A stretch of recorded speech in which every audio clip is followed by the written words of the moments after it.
안녕하십니까. 인사드리겠습니다. 저는 오늘 귀한 아들, 딸들 GYBM이라고 하는 교육과정에 보내주신 학부모님들께 과정 설명과 또 앞으로 일어날 일에 대한 비전 같은 것들 종합적으로 설명을 드리려고 자리를 만들었습니다. 대우 세계경영연구회의 상근 부회장입니다. 이 더운 여름에 어떨까라는 걱정도 하시면서 저희한테 자녀들을 맡기신 거 여러 걱정과 또 고민하시는 것 많이 압니다. 그러기에 또 상세한 것 알려드리고 내 자녀들이 이상 없이 교육받을 수 있을 것인지 서로 믿음을 가지고 지켜보고 또 자녀들을 키워야 될 일들이기 때문에 오늘 이런 자리를 만들어서 동영상으로 제공해 드리려고 준비를 했습니다. 오늘 전체 내용은 제가 오늘 현재의 이 과정에 도전합니다마는 평생을 관통하는 미래를 준비하며 우리가 도전하는 그런 길에 대한 과정 설계가 되어 있고 그런 정신으로 시작된 것이기 때문에 그런 제목을 가지고서 말씀을 드리는데 일반적인 우리가 공공부문이나 혹은 어떤 봉사활동이 가는 게 아니라 기업가가 되기 위해서 가는 거기 때문에 글로벌 마켓 세계 시장에서 또 어떻게 산업, 소위 말하는 제조나 유통이 이루어지는가를 종합적으로 설명드림으로 해서 좀 이해를 돕고자 합니다. 아마 평소에 듣기가 쉽지 않은 내용을 글로 생각이 됩니다. 특히 내용은 저를 소개드리면서 이 말씀을 좀 드리려고 그러는데 제가 이 자리를 맡아서 여기까지 오는 과정에 알게 모르게 직업이 6번째 직업이 되었습니다. 한때 선생님도 잠시 했었고요. 군에서 장교 생활을 하면서 길게 군대 좀 생활해볼까라고 고민했던 적도 있었고 본격적으로는 대우에서 무역, 지금 포스코 인터내셔널이라는 이름으로 바뀌어 있는 회사에서 인사 업무와 경영기획부 업무를 했던 것들이 인연이 되어서 오늘 이 자리에 오게 되었습니다.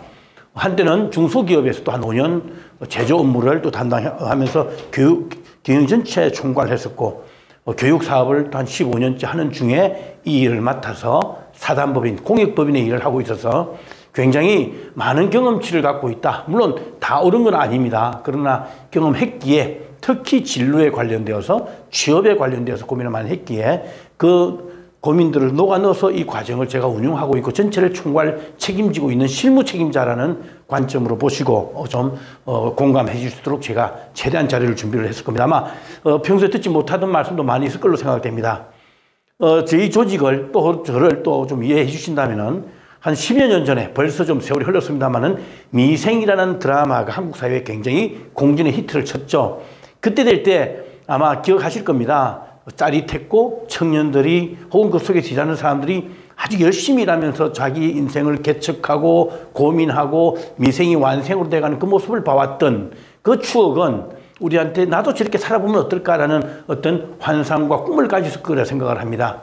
저희 대우그룹을 배경으로 했던 그런 내용입니다. 특히 종합상사인 제가 다녔던 회사를 배경으로 해서 만들었고 지금도 그 영화 속에 나와 있는 다양한 이런 화면들은 실제로 서울역 앞에 있는 대우센터에서 촬영을 했던 내용들로 보시면 좋을 것 같고 저는 이 현장에서 이 주인공들을 실제로 선발해서 교육시켜서 일 잘하게 만들어서 또 전 세계로 나가서 활약하게 만들었던 실무적인 역할을 조금이나마 담당했던 사람으로서 이 과정을 자랑스럽게 사실 생각을 합니다.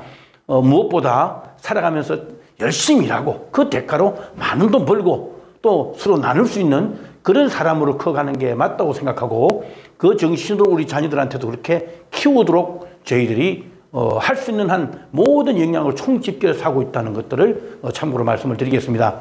본래 제가 12년 가까이 하면서 이 과정은 저희 부모님들도 입소식이라고 하는 첫날 다 저희들이 불러서 이런 대형 행사 모습을 갖췄습니다. 이게 이제 코로나 전에 한 150명 내지 200명 정도 행사를 할 때였습니다. 4개 국가에서. 그러면 꼭 마지막에는 이렇게 부모님들을 모셔두고 직접 설명도 드리고 크지는 않지만 작은 점심도 한번 대접하면서 자녀들을 키우는 데 서로 공감대를 이루는 활동을 했었는데 최근 3년 동안에 코로나가 지금 그걸 밟지를 못하게 만들었습니다. 그래서 작년에는 입소식을 마치고 나서 제가 이 동영상을 만들었는데 그러기에는 조금 더 부모님들이 고민이 많으실 것 같고 내 자녀를 보낼 때 보내도 될까라는 어떤 믿음에 대한 문제 같은 것도 있는 것 같아서 한 일주일 정도밖에 남지 않은 이 시기에 이 촬영을 해서 부모님께 드리려고 이 준비를 하고 있다는 것도 참고하시면 될 것 같습니다. 지금 이 그림은 작년도에 저희 한 45명 정도 연수원 입소할 때 부모님도 모시질 못하고 연수생들 한 45명, 그다음에 우리 그 멘토라고 해서 학생들 지도하는데 돕는 분들, 그리고 스태프들, 지금 운영진들 전부 다 해서 한국에서 교육 두 달 동안 하게 되는 국내 연수 교육장이 있는 용인에 고등기술연구원이라고 하는 그 장소에서 찍었던 사진을 참고를 한번 보여드릴 거고, 일주일 후에 자녀들이 들어오면 아마 이런 모습으로 똑같이 진행이 되면서 1년간의 대장정을 들어가고, 그러고 나면 좀 심리적으로나 실제적으로 좀 힘이 들지는 모르지만 젊을 때 빠른 시간 내에 기업을 많이 이해하고 산업을 많이 이해해서, 적어도 제가 자신컨대는 저희 하자들을 좀 따라와주고 또 저희들이 하는 시스템이 잘 순항만 한다면은 한국서 취업해서 일하는 친구들보다는 적어도 한 2배 내지 3배 정도, 10년 기준으로 놓고 봤을 때 한 2배 내지 3배 정도는 빠를 거다. 많은 걸 습득할 수 있는 기회고 또 생각할 수 있는 기회고 많은 걸 볼 수 있는 기회가 된다는 걸 말씀드리고 싶습니다. 자, 그런 전제를 가지고 이 과정은 잘 아시는 김우중 회장께서 저희가 1999년도에 IMF 외환위기로 해체가 되면서 전부 다 이렇게 무장 해제가 되었다가 10년이 지난 2009년도에 조직을 만들면서 이런 사업 한번 해보자. 대한민국 청년들 다 똑똑하더라. 앞으로 한 20만 명 정도만 해외로 나가면은 본인들도 대단한 네트워크 가지고 힘을 쓸 거고 우리도 국가적으로 큰 도움 된다. 그리고 해외 나가는 기업들이 이제는 필수적이다. 과거 우리 대우가 첫 해외 개척할 때는 팔 게 없었는데 이제는 대한민국 국력이 10위 정도 들어가니 참 할 게 많다. 우리가 제일 많이 해외를 다니지 않냐. 그 경험으로 대한민국 청년들을 키우자라고 해서 스타트를 했고, 베트남을 시발점으로 해서 미얀마, 인도네시아, 태국까지 오다가 작년, 재작년에 코로나 사태로 해서 굉장히 축소를 시키고, 또 미얀마 같은 경우는 쿠데타 때문에 저희들이 약간 변형을 해가고 있다는 걸 참고로 말씀드리도록 그렇게 하게 됩니다. 그러면서 이 과정은 저희들이 이름을 지을 때 사업가, 봉급쟁이로 머물지 말아라. 왜? 할 게 많다. 똑똑하니까. 둘째, 나이 들어서도 할 수가 있다. 정년 이후에도 할 수 있다. 그리고 뜻한 바대로 내 마음대로 전 세계를 누비고 다니려면 급여 봉급받는 사람으로 하지 말고 사업가가 되어라. 그러자면 먼저 취업해서 공장을 이해하고 조직을 이해하고 마케팅을 이해하고 글로벌 시장을 이해한 다음에 나가라 라는 뜻을 모아둔 겁니다. 그래서 이름을 글로벌 청년 사업가 양성 과정이라는 이름을 붙여서 지금 12년째 오고 있다는 걸 참고로 말씀을 드립니다. 지난 12년 동안에 아까 말씀드린 대로 베트남 40명을 시작을 해서 쭉 오는 중에 미얀마로 확장하고 인도네시아로 확장하고 태국으로 확장하고, 이 나라들은 대체적으로 인구가 많고 그 다음에 산업이 활발하고 대한민국에 우호적이고 한국 기업이 많이 나가 있다. 우리가 이 학생들을 키우는 걸 1년, 2년 하고 그냥 문 닫는 게 아니라 할 수 있다면 10년, 20년, 50년 계속 연결되어서 그네들끼리 선후배를 이루고 그네들끼리 서로 도와주는 관계를 만들어주면은 나중에 유태인이나 화교 네트워크를 능가하는 대단한 조직이 된다는 나는 확신한다라는 김 회장님도 뜻도 있고 실제로 해보니까 가능해서 꾸준히 확장을 해왔다는 것 참고로 말씀을 드립니다. 실제로 코로나 어려운 때에 저희한테 지원하는 인원은 적었습니다만은 본인이 희망하는 안에서는 저는 다 현지에서 100% 취업을 시켰는데 불구하고 코로나 때문에 중간에 포기하고 있는 학생들이 좀 있어서 안타깝긴 합니다. 그러나 의지를 가지고 본인이 끝까지 참아온 친구들은 지금도 대단히 큰 활약을 하고 있다는 거 말씀을 드립니다.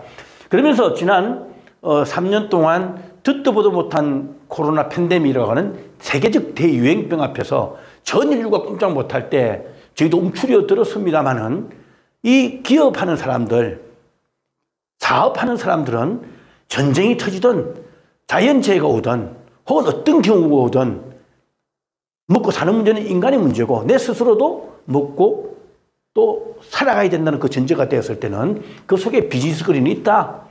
사업 그린이 있다. 팔아먹을 거 있다. 누군가 사고 팔더라. 국제시장의 영화가 그런 이야기를 해주죠. 전쟁 통에도 오히려 시장은 더 성업을 하더라 라는 것들도 우리한테 분명히 각인시켜준 겁니다. 그렇다면 이 위기는 피할 대상이 아니고 숨을 대상이 아니라 어떻게 관리하고 어떻게 내가 잘 요리할 그냥가는 대상으로 인식을 바꾸고 살아갔으면 좋겠다. 자꾸 움츠리지 말고 남들이 움츠릴 때 내가 앞으로 튀어나갈 수 있을 대신 미리 준비하고 잘 단돌이 할 수 있는 그런 자세를 가지고 나가는 게 중요하다라는 이야기를 오늘 꼭 좀 드리고 싶다는 걸 말씀을 드립니다. 특히 쭉 설명드립니다만은 이 과정에 들어왔을 때 지금도 걱정되는 것은 코로나 다시 창궐하면 어떨까? 혹시 또 다른 위협은 없을까? 또 다른 무슨 안전사고는 없을까? 무척 걱정을 합니다.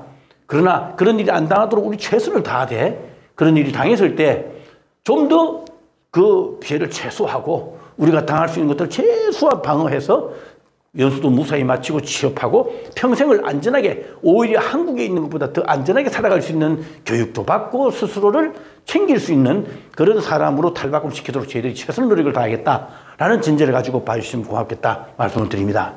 먼저 해외 취업 특히 아세안 동남아는 어떤 성격을 가지고 있는지를 제가 좀 말씀을 간단하게 드리겠습니다. 이 내용을 아시고 자녀들이 가는 걸 좀 지켜보실 필요가 있다고 생각을 드립니다.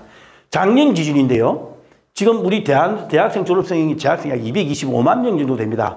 4학년부터 쭉 가다 보면 보시는 대로 1학년 때 되면 벌써 10만 명이 쭉 줄어듭니다. 그래서 이 인구가 줄어드는 것 때문에 4년이 지나면 인구 주니까 일자리 남겠지. 오히려 사람이 모자라겠지.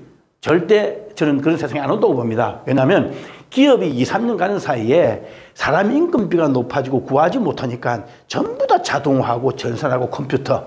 아마 대표적으로 여러분들 지금 매장에 가서 물건 고르실 때, 그 음식 하나 시키실 때 키오스크라고 하는 작은 모니터를 통해서 음식 시키는 거, 로봇이 와서 대신해 주시는 거, 모든 것들이 다 그렇게 빠른 속도로 변화해 가고 있다. 특히 한국 기업들 굉장히 유연하게 변해갑니다. 그러면 이때 가면 또 모자라는 거 뻔하다. 왜? 좀 나은 기술 가지고 발전된 회사 3년 후에 일을 하기 시작하면 급여를 더 받고 싶어요. 그럼 그 급여를 적당하게 나눠 먹어야 되는데 나 일한 만큼 더 주시오 하는 순간에 누군가의 일자리를 짤 수밖에 없는 구조 들어가는 게 기업의 가장 기본이다라고 생각하시면 좋을 것 같습니다.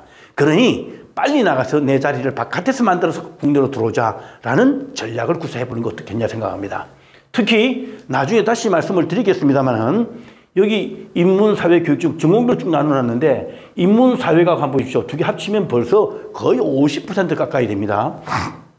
자, 공학도 자연, 의대, 예체능이 10%가 돼요. 자, 오는 사이에 사람의 손을 줄인다는 이야기는 특히 문과생들의 일자리를 빠르게 잠식해 들어가는 그런 효과가 생깁니다. 나중에 좀 말씀드릴 건데 요 내용을 좀 보셔야 돼요. 그러면 우리가 해외로 나간다고 하면은 이런 부분이 생깁니다. 어느 나라나 자기 나라 다 일자리가 부족해요. 아주 공통적으로 일하는 사람들은 자기 일한 만큼 대가 그것보다 좀 더 잘 받고 잘 쓰고 싶어하는 게 전 세계 인간의 기본 욕망이다 보니 일자리가 부족합니다. 일자리가 남아 돌아서 부르는 나라는 거의 없다고 보시면 돼요. 그런데 나라의 소득 수준에 따라서 자기들 남아 모자라는 일자리를 구하는 걸 사람들을 외국에서 받아들입니다. 우리나라도 생각 한번 해보십시오. 우리나라 지금 활발하게 사람이 필요한 곳은 사람 안 받아들이죠. 받아들이면 큰일 납니다. 정치적인 문제가 됩니다. 그래서 구하기 어려운 곳, 밑에 아주 저숙련 노동공들 혹은 아주 하이 퀄리티의 기술을 가진 사람들, 이 사람들만 불러들인단 말이에요. 이런 구조를 알고 보지 못하면 큰일 납니다. 대표적으로 미국 같으면은 자기들 일자리 모자랍니다. 아무나 비자 내주고 아무나 가서 급여 타서 그 나라 일자리 봉급 따서 다른 나라로 나가기를 희망 못합니다. 안 합니다. 꼭 그렇다고 보고 있습니다. 앞에 우리 트럼프는 더 심했죠.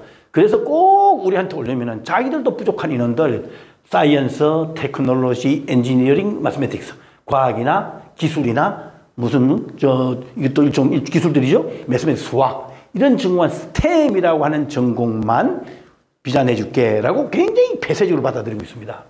일본 같은 경우는 거의 저급 노동자들이나 혹은 컴퓨터에서 가장 낮은 수준의 일. 어떻게 보면 고등학교만 나와도 할 수 있는 정도의 일들이 되는 코딩 같은 일들만 집중적으로 해외에서 문을 열어놓고 있다는 거 눈여겨보실 필요가 있습니다.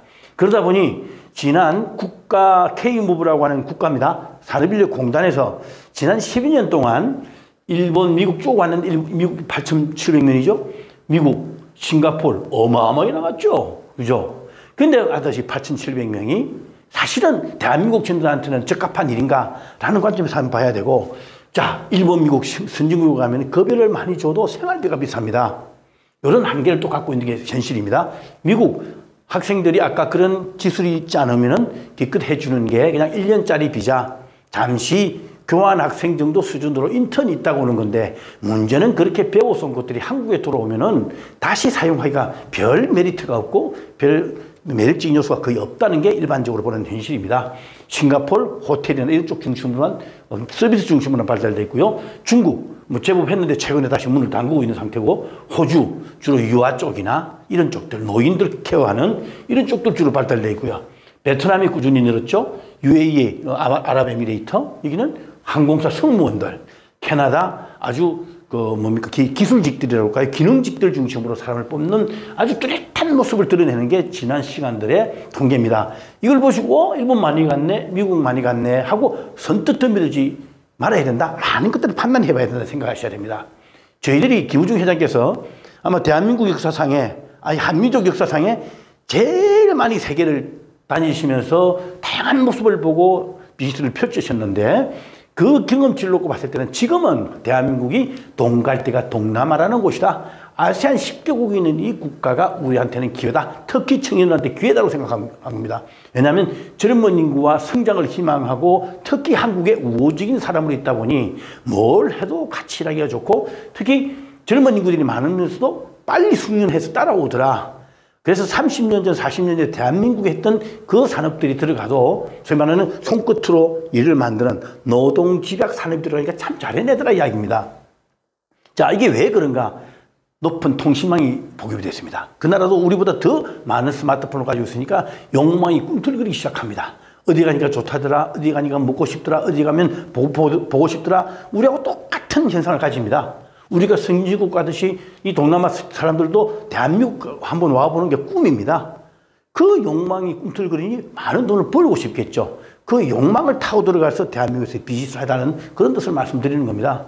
자, 그러면 법 제도가 정비가 덜 돼 있죠. 사회적 인프라가 좀 약하죠. 우리가 가본 딱 30년, 40년 전에 대한민국 좀 어디 가면 좀 지저분해 보이고, 어디 가면 교통이 덜 발달돼 있고, 신호등을 막 무시하고 다니는 것 같고, 오토바이가 질주하는데 규칙이 없는 것 같고, 안 좋게 보면 그때 당시 뭐 안 좋을 수도 있습니다만은 우리 그때 다 살았잖아요. 지금도 삶이 있는 곳입니다. 대신 그렇기 때문에 팔아먹을 게 있다. 그 나라의 중요한 사업에 우리가 국가적 사업에도 참여할 수 있다면 돈을 벌 수 있는 월등히 많아진다. 특히 최근에 의료시설이나 이런 처치, 끝나면 잘못됐을 때 치료하고 처치하는 것들이 조금 열악한 거 뭐 현실로 있습니다. 그러나 본인들이 미리 방어하고 어떤 상황이 닥쳤을 때 저희 한국하고 꾸준한 인프라를 통해서 다 헤쳐나가면은 특별하게 문제없이 해낼 수 있다는 게 이 지역들이 보는 평가라고 생각하시면 될 것 같습니다. 자, 거기다가 전 세계의 공장 역할을 했던 중국이 지금 소득 수준이 10,000불이 넘어가고, 첫째는. 둘째는 중국 중심의 사상 때문에 문을 걸어 잠그기 시작합니다. 그러면서 또 외국 기업이 다 빠져나오기 시작하면서 어디로 가느냐? 동남아로 흘러들어오고 있는 중입니다. 급격하게 흘러들어오고 있죠. 특히 미국이 중국의 급부상을 방어하기 위해서 글로벌 공급망에서 압박을 가하다 보니까 더 심해지는 현상이 생깁니다. 이때가 우리는 기회다 이야기입니다. 특히 한국은 일본, 중국과 극동에서 3개국이 있을 때 우리는 이 동남아를 우리 편으로 만들어서 우리와 어떤 형태든 엮어서 좋은 관계를 유지하면 중국이나 일본의 횡포에도 우리가 대응할 수 있는 좋은 베이스가 될 수 있다라는 게 제 김우중 회장님의 생각이기도 했습니다. 자, 그러면서 지난 10년 동안에 어마어마하게 숫자가 늘었습니다. 뭐 당장 보면 베트남이 7,500개 정도가 한국 기업이 나가 있다. 실제로는 10,000개 정도 된다고 그래요. 그 외에 태국이 한 1,200개, 1,200개, 싱가포르, 필리핀 보세요. 인도네시아. 어마어마한 한국 기업들이 나와서 꾸준히 활동하고 있다. 이 기회에 이렇게 한국인들이나 선호 마음을 갖고 있을 때 빨리 가서 내 기회를, 저는 길게 말고 한 10년 정도면은 이런 기회가 풀이 찬다고 봅니다. 물론 그때도 이제 또 다른 더 높은 기술의 사람들을 필요할지는 모르겠습니다만은 지금 현재로는 딱 좋은 그런 시절이다라고 생각하시면 좋을 것 같습니다. 그래서 지난 10년 동안 저희들이 키웠던 직원들이 가면 주로 이런 곳에서 일을 합니다. 여러분들 눈에 이것이죠. 대한민국 40년 전에 우리 엄마 아빠들이 같이 일했던 이런 세계 수출하기 위해서 막 봉제 공장하고 섬유 공장 했던 그런 모습들입니다. 그때보다 월등히 더 좋은 환경으로 만드는 그 나라의 대한민국 기업들이 운영하고 있는 섬유 공장들입니다. 이 만드는 공장의 자재들은 한국이나 일본이나 중국에서 구해가지고 들어가서 박음질을 해서 전 세계 수출해서 지금 돈을 벌어서 대한민국에 다시 돌아오는 그런 구조 속에 있습니다. 그러니까 이게 지금 상당히 손이 많이 가는 일이고 사람을 관리하는 일입니다. 기술은 별로 높지 않은데 그때 저희들 연수생들 키웠던 연수생들이 가서 그 속에서 가운데 자리에서 현지인들 매니저를 데리고서 그 밑에 있는 기능공까지 하는 과거에 부모님들이 보셨던 어머님 아버님 보셨던 대한민국의 우리 과장님들 부장님들 역할을 저희 연수생 출신들이 가서 일을 하고 있기 때문에 이걸 저희들은 중간 관리자 과정, 양성 과정이라고 표현을 하는 겁니다. 그림을 보면 이런 위치가 되는 거죠. 대한민국은 저희들이 지금 국내에서 취업을 하면은 한 7, 8년이 지나야 과장 정도 되는 정도 어렵게 되는 수준입니다. 대기업 다.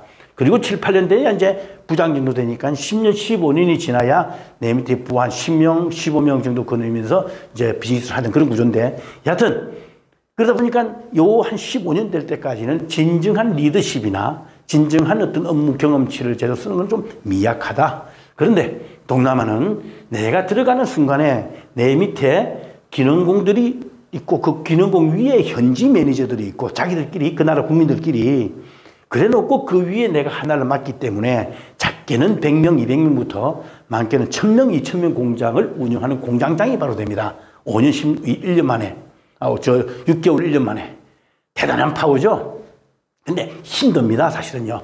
뭐, 아까 보던 그런 옷들 같은 기술은 좀 낮아서 금방 익히긴 합니다만은 그 현지인들을 정확하게 면밀히 관찰해서 직원들이 사고 없이 그 다음에 뭐 심하게 표현하면 데모 같은 거 안 하고 제대로 해서 옛날에 한국에서 열악했던 그 공장을 생각해서 부모님들 고생하셨던 거 생각해서 따뜻하게 잘해주고 열심히 잘 챙겨주면은 어마어마하게 성장할 수 있는 기회가 있거든요.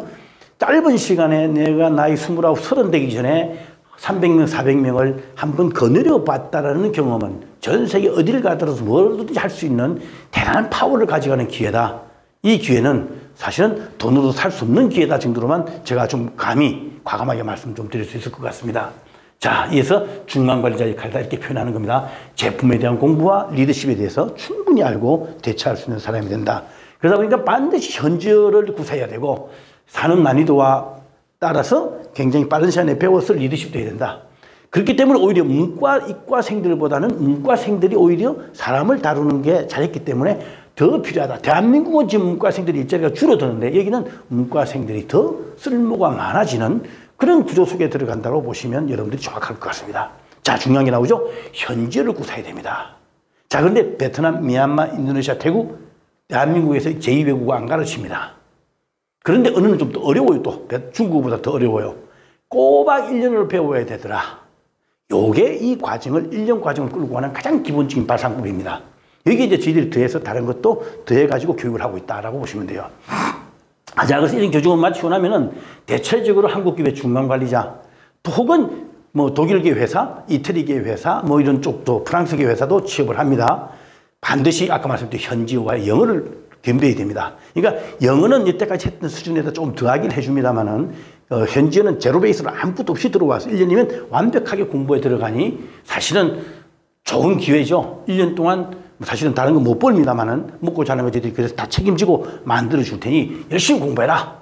그리고 한국에 30년 전에 했던 기술들, 지금 특히 문과생들은 이과생이 배웠던 자동차 기술 같은 거 배우려면 이제는 다시 할 수 있는 기회가 거의 없습니다.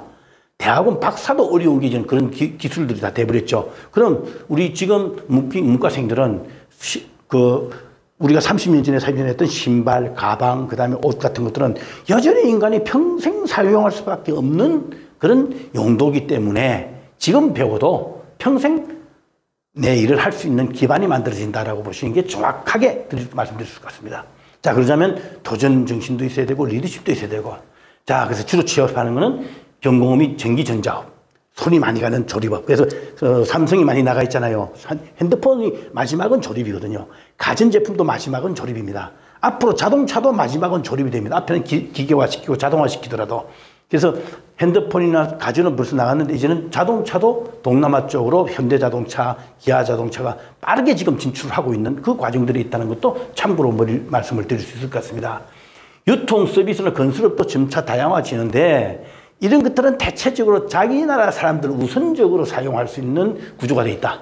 그래서 우리가 나가도 사업 허가를 받고 거기서 뭔가 자리 잡기는 좀 까다롭다. 제조가 훨씬 더 전 세계 어디 쓰든지 받아주는 거기 때문에 한번 배워두면은 평생 써먹을 수 있고 나이 60, 70, 80이 돼서 써먹을 수 있는데 유통이나 서비스업은 나이가 딱 한계가 있어서 젊을 때밖에 할 수밖에 없는 속성을 갖고 있다는 것도 참고를 하시면 좋겠다. 자, 일정 기간 수습 기간을 가진 후에 정직원 채용하는데 안타깝게도 한국 청년들한테 수습 기간 옛날 같으면 3개월 주던 게 지금은 4개월, 5개월, 6개월 계속 늘어나고 있습니다. 왜? 들어와서 일찍 관두는 직원들이 많다 보니까 기업도 요령이 생겨서 일 한참 가르치다 되면 관두더라. 좀 더 지켜보자. 라는 기간을 길게 가고 있다는 게 지금 하나의 저희들 애로점입니다. 이거는 방법이 없습니다. 대한민국 청년들이 그렇게 만들어 놓은 길이라서. 그래서 이것도 저희들이 그렇게 안 되고 들어가자마자 정직원 봉급 받을 수 있는 수준까지 되도록 노력은 합니다만은 간단치가 않은 문제다 보시면 됩니다. 급여 수준은 사회국가 다 좀 차이가 납니다만은 대체적으로 한국의 중견기업 급여, 완전 대기업은 좀 어렵습니다. 중견기업 급여 수준 4천만 원, 3천만 원, 좀 잘하는 학생들은 5천만 원 수준까지 저희가 가르치면 하면 전부 다 다른 회사를 가게 되거든요. 이렇게 구성되어 있다는 것도 참고를 하시면 좋을 것 같습니다. 자, 하나 꼭 명심해 주실 게 있습니다. 제가 일을 하면서 평생 해보니 젊은 날에 취업했을 때는 제일 중요한 게 업무에 대한 공부입니다. 일을 잘해야 돼요. 사람끼리의 관계는 좀 못해도 돼요. 그래서 한 80대 20의 비중으로 회사 생활이 이루어집니다. 그런데 조금 지나면요. 크게 두 가지 요소인데 일과 사람이라는 요소인데 조금 지나면은 업무는 조금 몰라도 돼요. 밑에 부하가 다 해요. 여러분들 은행 가시고 동사무소 가시고 뭐 기관에 가면 뭐합니까? 뒤에 대리 과장만 돼도 폼 잡고 있죠. 오면 사인만 한다고 그럽니다. 요즘 그런 시대 많이 바뀌었습니다만 대체적으로 요 밑에 한 3년 차까지 이때 일을 평생 다 배웁니다. 이 일을 배우는 요 시기에 집중과 경험을 해야 돼요. 3년 사이에 자꾸 직장 바꾸고 다른 산업으로 옮기고 돈 좀 더 준다고 옮겨가고 편하다고 옮겨가면요. 죽도록 딴지는 현상이 생기는 게 제가 뚜렷이 봐온 저희 모습들입니다. 저는 한 13년 동안 인사부에서 인사부만 쭉 했는데 그래 놓고 나서 보니까 오히려 그것도 쉽지는 않았습니다. 대기업에서 한 업무만 한 것은 그 유용도가 대단히 떨어집니다. 사실은요. 다행히 대한민국이 커지는 바람에 저도 지금 이런 일자리를 가지고 있어 일을 할 수 있습니다만은 기업, 그 나라 국력이 더 커지지 않으면요. 사실은 영업이나 장사거리를 하신다든가 그 밑에는 제조를 할 수 있는 기반을 가져가는 쪽으로 본인 인생을 그려나가야지 뭐 홍보라든가 기획이라든가 조금 본인이 좀 깨끗해 보이고 폼 잡는 일들은 수명이 그렇게 길지 못하다는 게 제가 대체적으로 봐온 여태까지의 직업들 모습이라는 걸 참고하시면 좋겠습니다. 이게 3년 동안 뭘 배우느냐 이런 겁니다. 문제해결 능력 배우고요. 원부자재, 제조, 마케팅, 물류배송, 회계금융 이런 것들을 우리 대기업 가면 이거 하나만 가지고 평생을 하는데 이 공장들은 10,000명 공장에 한 100명 정도 한국인인데 그중에 70%는 또 기술자들이고 한 20명 정도가 우리 청년들이 일을 하게 되는데 빠른 시간 내에 이런 업무를 동시에 다 경험을 하게 됩니다. 본인 능력에 따라서. 금방금방 자리를 옮겨가면서 활약을 하게 돼요. 다양하게 실제로 보게 돼 있고. 그러면 한국 대기업에서 요거 하나만 가지고 시간 다 보내는 것 혹은 또 본사에서 온 사람하고 부딪히는 것을 배우는 것보다 본인이 스스로 당당함을 가지고서 이 일을 배우게 되면은 현지인 통솔하고 거래처 관리까지 다 할 수 있으면은 창업할 수 있는 아주 대단한 힘을 스스로 저절로 만들어진다 보시면 돼요. 거기다가 동남아 이 지역들이 전부 다 전 세계적인 명품 기업들의 오더입니다. 요 물건 만들어주세요. 가방 만들어주세요. 신발 만들어주세요. 무슨 이런 것들, 백 만들어주세요. 이런 것들이 오는데 우리가 돈 200만 원, 300만 원, 1000만 원 주면서 살 줄만 알았지 그 안에 어떻게 만들어지는 볼 방법이 없습니다. 왜 비싼지도 모르는데 이 일을 하다 보면 자동적으로 배우게 됩니다. 세계적인 명품을 보게 됩니다. 그런데 지금 대한민국이 10위권 안에 들어왔지 않습니까? K칼추가 무지하게 힘을 쓰고 있죠. 저는 앞으로 5년 내지 10년 내에 여러분 자녀들이 이것을 제대로만 배우고 있다가 어느 순간에 대한민국의 브랜드가 탁 치고 들어오면서 거기에 결합해서 물건 만들어 판다면은 과거에 똑같은 물건을 아빠 세대들은 30원, 50원에 팔았다면 200원, 300원에 팔 수 있는 시대가 빠른 시간 내에 우리 자녀들이 가져갈 수 있는 시대가 온다라고 보는 게 제 개인적인 생각입니다. 충분히 가능하다고 생각해요. 자, 그때 흔히 말하는 ICT, IT들 있죠? 소위 말하는 컴퓨터를 이용한 그것과 제조 혹은 이런 것들과 결합, 유통하고 결합이 되어서 소위 말해 유니콘이라고 하는 1조 원 이상의 매출을 일으키는 회사를 탄생시키는 게 탄탄합니다. 지금 여러분들 보는 유니콘이라고 하는 뭐 스타트업들이 많이 쓰는 용어인데요. 매출이 1조 원 이상 되는 회사들이 많이 있습니다만은 저는 부럽지가 않습니다. 그건 기술만 가지고 실제로 제조는 없고 컴퓨터 기술만 가지고 하는 건데 이건 금방 사람들이 다 통달을 해요. 자기 물건이 있는 상태에 ICT가 결합이 돼서 요 유니콘 회사를 가는 것은 평생을 세계를 주름 잡을 수 있는 대단한 파워를 가져가는 거다. 특히 제조를 가져간다면 애플사가 대표적인 케이스죠. 그죠? 핸드폰이라는 제조가 있지 않습니까? 아마존하고 다르죠? 테슬라 자기 제품이 있지 않습니까? 거기에 여기 결합이 되는 거죠. 그죠? 동시에. 이런 구조를 자녀들이 꿈꾸게 만들어야 됩니다. 다행스럽게 지금 동남아에도 이런 스타트업이라는 게 한창 뜨고 있는 중인데 우리 청년들도 갈 수 있는 길이 이제 열리기 시작을 합니다. 충분히 한 3년 정도 제조업을 제대로 배워서 한번 전쟁터 들어가서 한번 승부를 걸 수 있고 그걸 위해서 저희도 힘을 다해서 돕는 구조로 들어간다면 아마 빠른 시간 내에 자리 잡을 수 있는 기회가 있지 않겠나 생각합니다. 이게 우리 졸업생들이 가서 지금 조금씩 그 가능성을 펼치고 있는 모습들을 제가 참고로 보여드린다고 말씀을 드립니다. 자, 그럼 우리 과정을 좀 간단하게 소개를 좀 드리고 다음 여러 가지 화면들을 좀 보여드리도록 하겠습니다. 아까 말씀드린 대로 1년 동안 연수해서 100% 취업이다. 현지 기업에. 현지에 있는 한국 기업입니다. 현지에 있는 한국 기업. 그 취업이 세 갈래가 있죠. 현지에 있는 한국 기업, 현지 기업, 현지 다국적 기업인데 현지에 있는 한국 기업에 취업을 합니다. 왜 1년 동안 하느냐 말씀드렸죠. 언어가 어렵더라. 그런데 이왕 1년 하는 길에 직무교육, 회사 가서 다양한 일을 하더라도 기초적인 거 가르쳐주자. 그 다음에 사람 사이 관리를 할 수 있는 인간관계, 리더십 교육시켜준다. 미리 문화를 좀 알고 가라. 사람을 다뤄야 되니까. 이걸 지금 여러분들 저한테 맡기시는 1년 동안 돌아가는 기간을 보시면 돼요. 약 2,000시간, 1,800시간에서 2,000시간이 투입이 됩니다. 2,000에서 2,500만 원 정도 돈이 들어요. 자, 그러다 보니 영어 좀 기초 좀 됐으면 좋겠다. 나머지 현지어는 현지에서 배운다. 단 학교나 모든 거 전공 다 무시하고 한번 열심히 해보겠다는 의지가 분명한 사람, 끝까지 참을 수 있는 사람, 취업 교육뿐만 아니라 취업해서 갈 수 있는 사람 꼭 와달라. 그런 이야기입니다. 그러면은 나중에 그 회사에서 임원으로 성장을 하든 새로 창업을 할 때 한 10년 정도는 꾸준히 우리가 뒷배가 되어주겠다. 어려우면 찾아와라. 일도 바꿔줄게. 혹은 스타트업도 소개해줄게. 그런데 요 과정이 끝나면 어느 하나 배웠거든요. 어학연수 과정 같이 그냥 한국 빨리 들어오고 싶어요. 부모님이 불러드리고요. 그 다음에 뭐 본인이 지치고 하니까 들어오고 싶어요.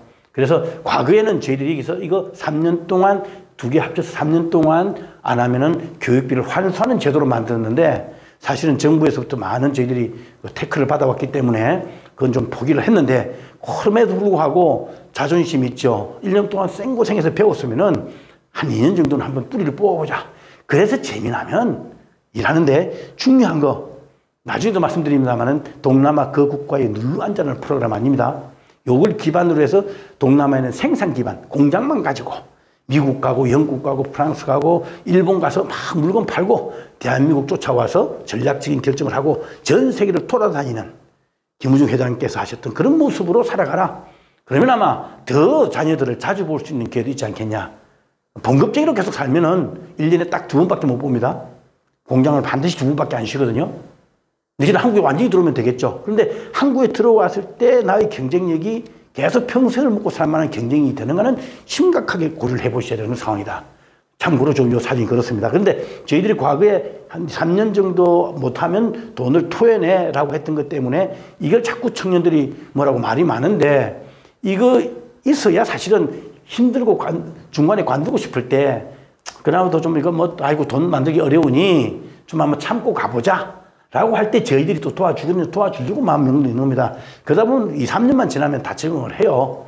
그 초기에 좀 버티자고 했는데 이게 좀 정부에서부터 말이 많고 자꾸 뭐라고 자꾸 제재를 가해서 조항을 없앴습니다만 스스로가 한 3년은 버텨보자라는 각오로 갔으면 좋겠습니다. 그래서 이 교육과정의 핵심은 1년 동안 교육, 취업해서 무난히 정착하는 거, 마지막 창업까지 들어가는 요 세 가지 루트가 가장 핵심 이슈가 될 수 있다고 보시면 됩니다. 이 과정을 다음 주 7월 18일 날 월요일 시작해서 9월 23일까지 집합교육 혹은 코로나가 만에 문제가 생기면 원격교육을 할 겁니다.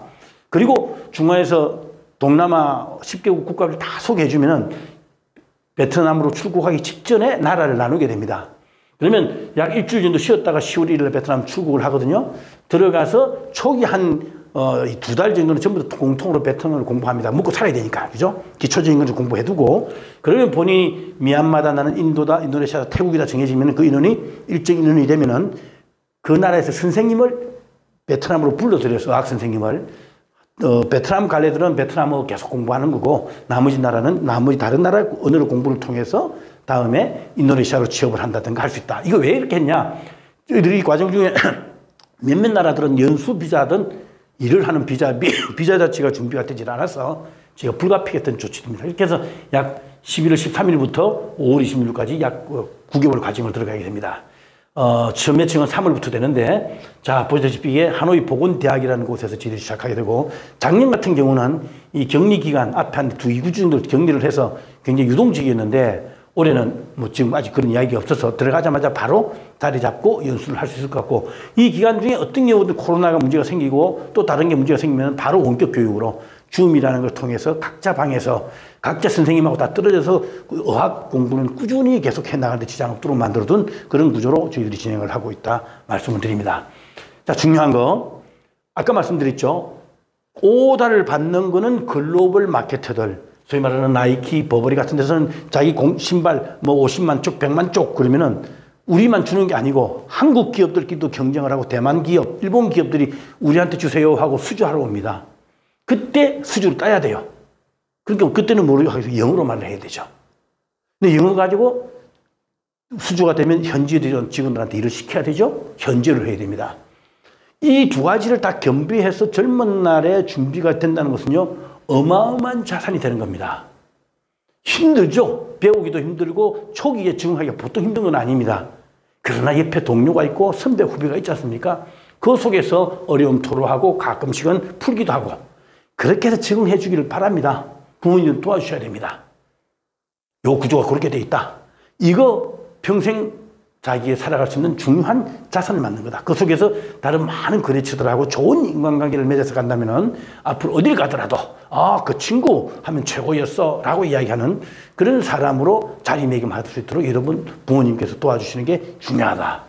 그러기 위해서는 세 가지입니다. 업무에 대한 전문성을 배우는 것과 그 다음에 인간관계, 한국 사람뿐만 아니라 동료들뿐만 아니라 현지인들과 인간관계, 내가 무엇을 하고 싶은 건지 업무를 정하고 산업을 정하고 한국에서 내가 뭐 하고 싶다. 거기에 더하여 혹시 가보니까 생각이 바뀌었다.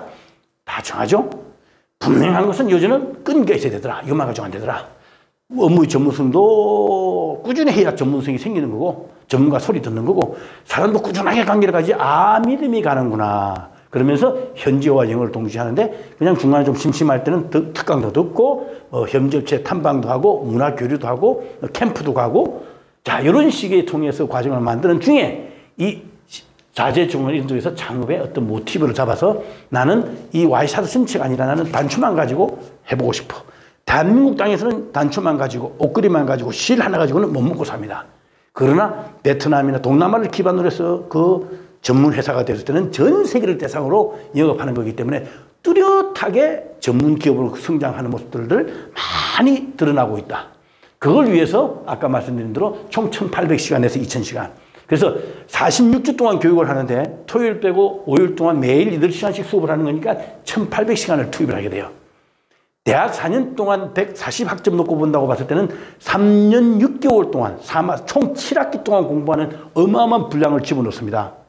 그리고 습득을 해야 돼요. 그래야 살아남아요. 저희들이 돈만 많으면 한 2년 하고 싶지만 2년 한다고 공부도 잘하는 건 아니거든요. 집중력을 높이는 게 중요하더라. 일을 하니까 다 해내더라. 그러다 보니까 본인들은 좀 부대끼입니다. 언어 공부를 좀 잘하던 사람들은 무단히 가는데 못했던 사람들은 스파르타 교육이라고 하고 굉장히 부대끼는 모습들을 가지고 부모님들한테 그런 하소연을 할지 모르겠습니다. 따뜻 끓여주고 위로해 주시고 그래도 가라. 우리 과정에서 좀 심하게 표현하면 꼴찌도 괜찮습니다. 다른 데 나가면 1등 해요. 우리 과정에서 서로 비교가 되겠죠. 먹고 합숙하는 거니까. 이걸 잘 버텨내는 게 무엇보다도 중요하다. 그런데 학생들이 포기해버리고 부모님들께서 다리를 꺾어버리면 방법이 없습니다. 그래 힘들지 그럼 들어와. 가장 쉬운 결정입니다. 그러나 포기도 습관이 된다고 그러죠. 잘 저희들하고 의논해가면서 자녀분도 온전하게 키우는데 협조 부탁을 좀 드리겠습니다. 자, 특히 교육은 저희 학교를 빌려서 씁니다. 저희 돈을 주고요. 저는 합숙을 하고 있고 저희 인사부장급, 대우그룹의 인사부장급 출신들이 45세 전후 정도 되는 팀장들이 똑같이 먹고 자고 합니다. 그래서 청년들을 좀 끌고 가는 힘이 생겨요. 상당히 좀 희생을 하고 있다고 제가 감히 말씀을 드립니다. 연수생 5명당 1명 정도의 멘토, 이제 저 또래 되는 45에서 55, 65 정도 되는 나이대에 계신 비즈니스 경험이 있고 해외 경험이 계신 분들이 직접 문자로나 혹은 메일로나 가끔씩은 직접 만나서 고민도 들어주고 어려운 것들을 해소내기 때문에 부모님들이 상담할 수 있는 기회는 저희 같은 사무국 저나 우리 팀장들 그리고 멘토님들하고 교류를 할 수 있으면 참 좋습니다. 그런데 부모님들도 보내놓고 참 무관심하더라고요. 해마다 해보면은 저희들이 따로 상기를 할 수 있는 기회는 안 드립니다만은 자녀를 통해서 미리 좀 알게 되면은 상당히 도움을 받을 수 있을 겁니다. 자, 그리고 연봉 한 3만 5천 불, 아까 말씀드렸죠? 4천만 원 정도 되는 봉급, 조금 못한 데는 뭐 3,500 정도 되는데 이것도 회사마다 다 다릅니다. 그래서 나갈 때 사실은 저희들이 취직을 시킬 때 본인 희망도 있겠습니다만은 성적도 솔직히 볼 수밖에 없고 또 그 회사에 친구가 가면 달 적응할 것인가를 동시에 고려해서 저희들이 매칭을 시켜줘서 취업을 하게 된다고 보시면 되는데 좌우지간 최소한 3,200만 원 연봉은 정부에서부터 저희들이 지원받으면서 조건이 있기 때문에 이 수준 이상은 될 거기 때문에 무던하다 생각하고 더 중요한 거 아까 말씀드렸죠. 미국이나 일본에 같은 데 가면 4천만 원에서 3천만 원 연봉을 줘도 생활비가 더 들어가요. 물가 수준이 높아서. 다행스럽게 동남아 지역은 그렇게 즐길 길도 많지는 않고 또 물가가 싸기 때문에 3,200만 원이면 1년 내에 먹고 자고 다 하고 또 기숙사도 제공이 되고 혹은 숙소가 제공되기 때문에 하고 또 쓸 수 있는 돈들이 이렇게 많지는 않고 부모님들을 모셔서 여행도 시켜드리고 본인도 유럽 여행 갔다 오고 그렇게 해도 1,000만 원 정도밖에 못 쓴다고 그럽니다. 씀씀이만 잘 관리를 하면은 해마다 2, 3천만 원씩 저축이 가능하겠죠. 굉장히 큰 힘을 가지는 겁니다. 자녀분들이 어떻게 쓰임새를 잘 정리하고 그걸 가지고서 자기 저축까지 해나가는 모습은 부모님들 아마 상상할 수 없었던 모습일 것도 같습니다. 잘 같이 협력해서 만들었으면 좋겠습니다. 그걸 위해서 저희들이 뽑은 이 자녀들이 뭐 이런 모습이었는데요. 4년제 대졸자여야 됩니다. 34세 미만. 그러니까 여학생 같은 경우는 군대 안 갔다 오니까 25부터 34살까지니까 실제로 약 한 10살 정도의 터울이 있습니다. 과거에 여학생들이 한 30명 정도 됐는데 30%. 올해는 한 30명, 40명 정도의 3명, 4명밖에 굉장히 많이 줄었습니다. 경력 사원들이 일하다가 관두고 들은 직원들이 지금 한 30% 정도 돼요. 좋은 사람 만나면은 그 선배하고도 좋은 관계를 맺는 그런 과정이 이루어진다. 아까 말씀드린 대로 현지어 학습을 할 때 영어를 가지고서 수업을 시킨다. 그래서 영어가 어느 정도 돼야 되는데 저희들이 다 테스트를 해서 합격되었기 때문에 오늘 제가 이 문자로 동영상 띄우는 거니까 걱정 안 하셔도 됩니다. 고생해서 이만큼 왔습니다. 쉽지 않은 과정 와서 고맙고요. 이제 7월 18일 1차 연수를 하고 금년 11월 달에 다시 50명을 추가로 또 모집하게 됩니다. 참고하시면 고맙겠고 처음 갈 때 잘 하고 있구나라는 자신감이 있으시면은 주변에 조카분들이나 혹은 또 주변 친인척들한테 좀 소개 좀 있어서 11월 28일, 그러니까 10월 정도 되면 또 모집을 하기 시작할 겁니다. 좋은 사람이 들어와서 뭐 다우지간 우리 자녀들이 좋은 관계를 많이 맺어서 어디를 가더라도 뭐 가슴 피고 살 수 있는 그런 청년들로 되어주기를 여러분들이 간절히 도움 주시면 고맙겠습니다.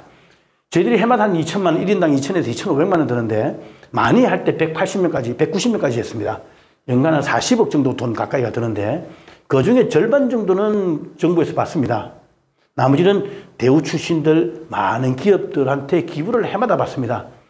이때까지 1,300명을 키웠기 때문에 약 한 260억 정도가 다 대가 없이 다 퍼주었던 돈입니다. 물론 그중에 정부에서 준 게 한 100억 정도 됩니다. 자, 큰 일입니다. 전 세계 유례 없는 일입니다. 뭐 저희들이니까 저희들로서는 그런 소리를 하면 안 되겠지만 부모님들 혹시 기회가 되시면 저 대우에 고맙다 그래라 라는 거는 부모된 마음으로 제가 좀 권유를 드립니다. 왜? 사람이 고맙다, 감사합니다라는 말을 하게 되면요 굉장히 긍정적으로 작동이 된다 그래요. 제가 엎드려 절 받는 꼴이 될지는 모르겠습니다만은 부모님들이 해주실 역할 중에 굉장히 중요한 겁니다. 어디 가더라도 밥 한 끼 먹더라도 고맙다 해라 라는 말 좀 명심하셔서 저는 늘 그런 소리 합니다만 잔소리 같이 그건 대한테 하기도 하겠습니다만 비즈니스 할 때 누구를 보더라도 고맙다라고 말하는 것은 어디 가도 환영받는 그런 사람이 된다. 참고로 말씀 좀 드리겠습니다. 자, 그 외에도 나중에 친구들이 이제 좀 되면은 본인들끼리 서로 도와주고 서로 창업하고 투자도 해주고 하는, 심지어는 연수생들끼리 결혼도 하고 나중 가면 자녀들끼리 결혼을 사돈 맺는 것까지 이루어집니다. 왜요? 1년 동안 연수를 하면서 합숙을 하지 않습니까? 그 사람의 진면목을 다 봅니다. 자녀분은 스스로 잘해야 되고요. 옆에 있는 친구들도 다 본 모습을 보게 됩니다. 그를 통해서 여태까지 혹시 부모님들께서 자녀가 좋은 것도 있지만 가끔씩은 아이고 저놈의 자식 좀 바꿨으면 좋겠다 싶은 거 있으면은 꼬집어 주시면은 이 과정을 통해서 다듬어지길 바랍니다. 1년이면 제법 긴 기간입니다. 그때 친구들 때문에, 눈빛 때문에 내가 좀 다듬을 수 있는 그런 기회가 된다면은 굉장히 인생 중간에 젊은 날 그 학교 시간을 마감하는 시기에 좋은 습관 몸에 배고, 특히 아침에 일찍 일어나서 운동하고요. 합숙하고 같은 방에서 자고, 그러기 위해서는 먼저 서둘러야 되고 남 배려해야 되고요. 밥 맛있게 먹어야 되고요. 그거 습관 쉽지 않습니다. 좋은 습관 물려주는 저희들 노력할 테니까 부모님들께서도 간혹 좀 문안도 해주시고 체크해서 그게 잘 될 수 있도록 도와주십사 제가 부탁을 드립니다. 자, 전체 광경 사진으로 쭉 한번 보여드리겠습니다. 서울서 2달 동안 한국에서 2달 받는 저희들 용인에 있는 연수원입니다. 고등기술연구원이라고 대우하고 과거 인연이 있던 지역인데 이게 한 개층을 다 빌리고 이런 기숙사까지 빌려서 생활을 하게 됩니다. 이게 숙소가 들인 동입니다. 바로 코앞에 아까 보신 요 건물 옆에 있는 여기 기숙사 동입니다. 이게 요 모습이 요겁니다. 자, 숙소입니다. 2명 혹은 4명, 3명까지 들어가는 방어 구조인데 아마 지금 이 친구들은 인원이 좀 적어서 2명씩 들어가는 구조가 될 것 같고요. 이제 선생님들 와서 자는 데고요. 요 아침마다 일어나서 체력 훈련할 수 있는 데고, 이거 공동 화장실, 공동 샤워장 되어 있습니다. 왜? 그걸 통해서 아직은 저희들이 그 뭐 좀 고급스럽게 사는 것도 방법입니다만 1년 동안 정도는 이렇게 좀 어울려 지내라라는 그런 취지로 만든 겁니다. 아까 보신 입소식을 이렇게 거행하게 되면 본격적 생활에 들어가야 됩니다. 이제 입소식 광경입니다. 참석 못 하시니까 이런 모습이다라는 거 상상만 하시면 될 것 같습니다. 자, 이게 이제 강의받고 있는 모습입니다. 국내 교육. 자, 이 모습은 특강을 하고 있는 모습입니다. 유태인들에 대한 이야기를 하면서 우리가 어떻게 좀 멋지게 살 수 있을까라는 걸 고민하는 시간들이고요. 아침 5시 반, 6시 되면 이 운동을 합니다. 그리고 좀 날씨에 따라서는 이렇게 연수원 주변 산을 돌면서 이렇게 아침도 운동하는 모습이죠. 아마 이거 몇몇 학생들이 이것 때문에 참 힘들다고 그러는데 어릴 때 이런 습관 만들어 간다는 거 어마어마한 참 기회다라고 보시면 될 것 같습니다. 뭐 한때는 이렇게 돼봅니다. 아실지 모르겠습니다만 군산하고 김제에 가면은 뭐가 있죠 앞에? 새만금 방주제가 있습니다. 약 30km에 해당되는 건데 이걸 한번 걷도록 해봤습니다. 물론 힘든 친구들은 저희들이 여러 개 시켜서 차나 자전거를 타고 오게 만들고요. 왜? 지루하고 힘든 인생길 같이 이거 그럼에도 꾸준히 가라. 어깨 동무하고 같이 가면 된다. 그리고 끝날 때 이런 재미난 일들이 있을 거다라는 것을 상상해보는 그런 팀 챌린지라는 이름으로 새만금 30km를 걷게 하는 훈련을 해봅니다. 못 모르고 왔다가 자기 몸 컨트롤 못하는 것도 또 배우는 거거든요. 이런 과정도 해보고 또 연수를 하다 보면은 이 선배들이 벌써 4년, 5년 전에 공부했던 선배들이 와서 출장 온 길에 맛있는 거 가지고 와서 선물도 하고 피자도 한 판 먹으라고 던져주고 가고 그러면 모여서 아주 즐겁게 지내는 모습들입니다. 자, 출국장입니다. 인천공항에 뭐 다들 즐거운 모습입니다만은 제가 좀 꼬집습니다. 갈 때는 빚 있으면 좀 태도가 달라야 된다. 돈 벌어가는 사람은 이런 얘기 하고요. 작년에 하필이면 도착했을 때 이 격리가 까다로울 때라서 가자마자 바로 방호복을 입고 소독복을 입고 이렇게 공항에서 대기하다가 이동해가는 모습이고요. 이게 이제 한 2주 동안 격리했던 하노이 시내에 있는 호텔, 중상급 호텔 하나 저희들이 해서 생활을 하고 지냈고 밥도 이렇게 골고루 먹었던 모습들 참고하시라고 제가 드립니다. 자, 이거는 현지에 있는 하노이 보건대학이라는 대학입니다. 요 건물이 이제 공부하는 건물이거든요. 이거는 기숙사네, 기숙사 있고 뒤에 이제 뭡니까? 강의장이 있는 그런 모습이고요. 자, 비교 깔끔한 데입니다. 이게 바깥에서 보는 모습입니다. 늘 여름 같은 날씨이기 때문에 이런 숲이 우거져 있는 모습들을 보게 됩니다. 이게 이제 강의동 안에 있는 저희들 3층 하나를 쓰는데 그게 들어가는, 이게 지금 3층입니다. 3층에 중간 강의장이 있는 그런 모습이고요. 여기서 이제 다양한 학습들이 이루어집니다. 이게 이제 어학 공부를 하는 장소입니다. 어학 공부할 때는 보통 10명 내지 13명 정도가 한 팀 이루어서 집중 교육을 받게 되는 그런 교육이고요. 자, 이게 숙소입니다. 깔끔하죠? 근데 이제 저희들이 경우에 따라서는 할 수 없이 이제 2층 침대를 자는 경우도 있는데 2층 침대 자다가 떨어지는 친구들이 또 가끔씩 있어요. 여기는 그럴 일 없습니다만은. 그래서 저희들 요즘은 좀 본인 몸부림이 심한다든가 어려우면 이런 식으로 밑에 1층 침대에 잘 수 있도록 다 조치를 해줘서 특별하게 문제없이 갑니다. 식당입니다. 하루 3끼를 다 먹게 되는 그런 장소라 보시면 돼요. 이것은 설날 때 선배들이 떡국을 가지고 와서 같이 앉아서 맛있게 먹는 모습 보여드립니다. 자, 이게 또 현지어 외에 이제 영어까지 공부하는 그 장소입니다. 미국 사람이 와서 영어 공부하고 있죠. 꾸준히 해냅니다. 다들 제대로 된 제도에 시설에서 잘 지내고 있다는 거 보시면 되고요. 이건 현지어 선생님들, 베트남어 선생님들을 거기 있는 저희 부원장이 일일이 소개하고 있는 첫날 모습입니다. 자, 이거는 혹독합니다. 이게 스트레스 많이 받습니다. 매주 단어 시험을 칩니다. 단어가 언어 공부의 기본이다 보니까 따라오는 친구들은 널널한데 따라오지 못하는 친구는 굉장히 힘겨워합니다. 자, 공부가 의학 공부나 다른 공부가 좀 편한 친구들이 있고 어려운 친구들이 있습니다. 어려운 친구들은 아주 고통스럽게 생각합니다. 편한 친구들은 그냥 즐겁게 가는 것 같아요. 숙소? 집에서 좀 화려하게 잘 지냈던 학생들은 좀 불편해합니다. 남하고 같이 자는 거. 그러나 좀 집 사정이 예의치 않아서 어려웠던 친구들은 와, 천국 같다고 그럽니다.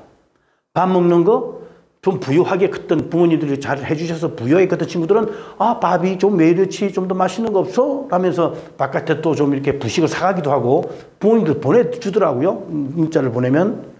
참 저는 이해는 합니다만은 한 6개월 정도 꾸준히 현지에 있는 밥을 맛있게 먹는 모습으로 좀 바꾼 다음에 필요하면 좀 좋다. 왜냐하면 나중에 결국은 그 나라 사람들하고 일을 하면서 내 편으로 만들어야 되는데 현지인들이 먹는 밥도 잘 맛있게 먹어주는 모습, 우리끼리는 한국 거 맛있게 먹더라도 그 모습이 사람을 끄는 데는 굉장히 중요한 포인트이기 때문에 좀 그랬으면 좋겠다 생각을 좀 해봅니다. 근데 이제 요 성적을 내고 나면은 성적을 게시해요. 1등부터 꼴찌까지. 왜요? 자극 주려고요. 말씀드렸죠? 잘만 하면 꼴찌도 나가서 1등 할 수 있습니다. 그런데 비교되는 거 굉장히 고통스러워 합니다. 저희도 하고 싶어 하는 건 아닌데 이것만큼 사실 약효가 큰 게 없습니다. 저희도 안 했으면 좋겠습니다만은 좀 양해 부탁드립니다. 아마 이것 때문에 스트레스 받고 하면은 자기들한테 좀 그런 이해해야 되는데 니만 열심히 해라. 그래서 저는 꼭 옆에 비교하지 말아라. 어제보다 나은 오늘, 오늘보다 나은 내일 스스로 발전하면 된다. 꾸준히 가다 보면 어느 순간에 요 중간에 올라오기도 하고 어느 순간에 위로 올라가기도 한다. 지금 대한민국 청년들이 그런 일 많이 하지 않습니까? 거기다가 혹시 또 코로나가 오게 되면 이런 화상 교육을 통해서 공부하는 모습들 이렇게 보여드릴 수 있을 것 같습니다. 자, 베트남에서 아침 운동, 약간 새벽이죠? 날씨가 덥기 때문에 좀 더 일찍 일어나서 이렇게 운동하게 되는 모습들입니다. 자, 이거는 또 비 오는 날 실내에서 팀비로 나와서 재미난 율동을 통해서 이렇게 운동하는, 아까 그 가운데 있는 그라운드가 굉장히 넓기 때문에 이런 훈련도 하고 있다는 거 참고 말씀을 드리겠습니다. 자, 현지 CEO들이나 혹은 한국에 있는 그때 코로나로 통행이 쉽지 않아서 화상을 통해서 사업계획 작성 그런 교육도 하고 있는 모습들 참고로 보여드리겠습니다. 자, 그 중에 인도네시아 팀들 가려고 한 아까 한 40명 정도 중에 8명은 인도네시아로 가겠다 그래서 인도네시아 선생님을 불러들여서 꾸준히 어학 공부를 해왔습니다. 그 중에 최근 한 보름 전에 8명 전부 다 인도네시아 가지고 선후배들 환영받고 직접 여기 이제 아디다스 공장인데요. 아디다스 공장도 한번 둘러보고 인도네시아 대사님이 밥도 사주고 차도 한잔 주고 그 다음에 가서 또 현지 식도 한번 해보면서 동시에 간 김에 면접을 봐서 하루 일주일 있는 사이에 8명 중에 5명이 다 면접 합격이 돼버렸습니다. 조만간에 넘어갈 것 같고 이제 3명만 더 합격되면 특별히 문제 없이 인도네시아도 저희들이 사람을 넣을 수 있고 본인도 일자리 찾는 굉장히 짜릿한 경험을 하게 될 겁니다. 자, 크리스마스 때는 또 피자 갖다 놓고 지네끼리 맛있게 먹고 즐기는 모습들입니다. 부모님도 너무 그렇지 않으셔도 될 것 같아요. 그죠? 지네들끼리도 생일 파티하고 다 그럽니다. 자, 이건 또 저희들이 김우중 회장님께서 옛날에 생활하셨던 그 골프장 옆에 있는 그 식당인데 최고급 식당입니다. 여기서 또 이렇게 뷔페식으로 차려서 2달에 한 번 이렇게 포식도 시켜주는 그런 과정도 가지고 있고 또 이게 짱안이라고 하는 데입니다. 이 베트남 저 하노이 근처에 있는 건데 육지에 있는 하롱베이라는 데죠. 굉장히 수려한 데입니다. 거기 가서 하루 정도는 또 이렇게 그 문화유적지도 돌아보고 이렇게 또 즐거운 시장도 가지고 다 우리 연수생도 타고 가는 모습들입니다. 이런 활동도 하게 되고요. 보십시오. 자, 이렇게 사진 찍어서 콘테스트 하는 모습들입니다. 아주 밝고 멋진 친구들입니다. 그죠? 이거는 사파라고 하는 데입니다. 중국하고 국경 지역에 가면은 굉장히 높은 고산지역, 1500 고산 지역에 보면 고산족들이 살고 있습니다. 그게 관광지화되어 있어요. 이게 그 지역이고요. 근데 거기에 또 1500m 올라가면 3142m에 차이나 반도의 가장 높은 봉우리가 있습니다. 이게 가장 기대가 높아요. 3142m. 여기에서 인생들이 기념사진을 찍고 오는데 케이블카를 1500m를 타고 올라갑니다. 한 30분 넘게 타고 올라가는 아주 짜릿한 광경도 경험하고 온다. 그리고 간 김에 그 숙소에서 2박 3일, 3박 4일 동안 있는 사이에 장기자랑도 하고, 그럼 뭐, 낮이가 나면 이렇게, 좀 맥주 한 잔씩 하면서 이런 여유의 시간도 가져보고요. 그런 중에 또 선배들이 와서, 선배들이 와서 떡국을 가져와서 설날 다 때라고 하는 구정 때 와서 이런 잔치를 부리는 모습도 보여주고 있습니다. 자, 이건 이제 취업 때문에 고민할 때 동문들이 와서 각가 있는 회사별로 너 어디 가고 싶어? 내한테 궁금한 거 물어봐. 해서 가고 싶은 회사를 이렇게 좀 상담도 해주는 그런 모습들인데, 슬픈 이야기 하나가 있습니다, 이거는. 교육을 받는데 지금 이 중에 한 두세 명 정도가 좀 굉장히 불량스러웠습니다. 결국 저희들이 좀 사실 퇴소 조치를 해버렸는데 틈만 나면 조는 친구가 하나 있었어요. 여학생인데 참 안타깝습니다. 안 좋은 모습이죠. 자기들끼리 맛있게 먹겠다고 지하실 어딘가에 한 7, 8명이 술판 버려놨다가 저희 연수팀장한테 발각이 됐습니다. 먹지도 못하고 그냥 두고 갔는데, 그가 1년을 그걸 좀 못 참아주는 것 같아요. 저희도 참고 지내는데. 그래서, 혹시 저희들이 이런 거 뭐 일일이 부모님한테 말씀은 안 드립니다. 친구들이 습관이 안 돼 있어서 이때 있는 것들을 어떻게 저희들이 잘 만들어 나갈 건지 참 고민스러운 일들, 제 대목들이다. 그렇게 말씀 좀 드리겠습니다. 자, 취업 현황 좀 보시겠습니다. 수료 2, 3개월 전부터 파악해서 이제 현지 기업들이 우리한테 이런 사람들 주세요 라고 연락이 오거든요. 직무, 급여 후생 몇 명 다 옵니다. 그럼 저희들이 1년 내내 지켜봤던 희망 적성, 성적, 회사, 본인들 성격 다 감안해서 매칭을 시켜주고 계약을 하게 됩니다. 그럼 저희는 거기서 끝납니다. 그리고 들어갔는데 잘 가면 다행이고 혹시 못 가면 다시 우리한테 와서 오면 또 일자리 구해주는데, 여기서 적응을 못하는 건 생깁니다. 이게 맞을 수가 없겠죠. 한 80%는 다 가는데 20% 정도는 안 되면은 빠른 시간 내에 서로가 우리하고 좀 협조를 하면 되는데, 가끔씩 이 회사가 무심할 때가 있습니다. 그냥 심한 말로 뭐 좀 확 야단치다 보니까 그냥 튀쳐나와버리는 경우가 있어요. 그럼 빨리 쫓아와서 우리한테 이야기를 하고 사정 이야기를 듣고, 그러면 우리가 또 다른 대안을 만들어 줄 건데, 요때 많은 애로점이 생깁니다, 사실은요. 여기는 현지 기업들도 답답하니까 한국 기업들 저희 대우가 뽑아줘서 보내줬는데도 불구하고 오래 다니지 못하고 자꾸 문제가 생기니까 상당히 스트레스를 주는 경우도 있습니다, 솔직히. 좋은 상사 만나면 좋겠죠. 특히 제조업체는 가면은 위에 청청시야로 조직이 되어 있기 때문에 그나마 순화가들 위에서 야단 맞아도 이렇게 좀 정리가 되는데, 이 서비스업 가면은 유통이라든가 물류라든가 이런 데 가면은 바로 높은 양반이 바로 내한테 직격탄으로 야단 맞을 때가 있습니다. 대단히 고통스러워합니다. 그때 많이 생각들을 바꾸고 못 다니겠다 생각하는데 그거 버텨내야 됩니다. 그리고 저는 그런 소리를 합니다. 그럴수록 오히려 한번 도끼를 품고 적어도 한두 달을 다 참아봐라. 그래도 내가 잘못된 거면 우리가 더 공부해야 되겠지만, 이 상사들이 고약한 경우도 있고 이 상사들이 너를 일부러 실험하는 경우도 있다. 그 고비 넘겨라. 남들은 다 공장에 들어가서 일을 하고 저 외곽에 가는데 시내 한복판에서 일하는 서비스업에서 일을 할 때는 그만큼 좀 그 상대방들이 날카롭게 대응한다. 왜요? 내가 없는 사이에 우리 직원 한 명 한 명이 고객하고 바로 접점입니다. 생산 공장은요, 직원들은 고객하고 접점이 없어요, 거의. 안에서 얼마든지 소화를 합니다.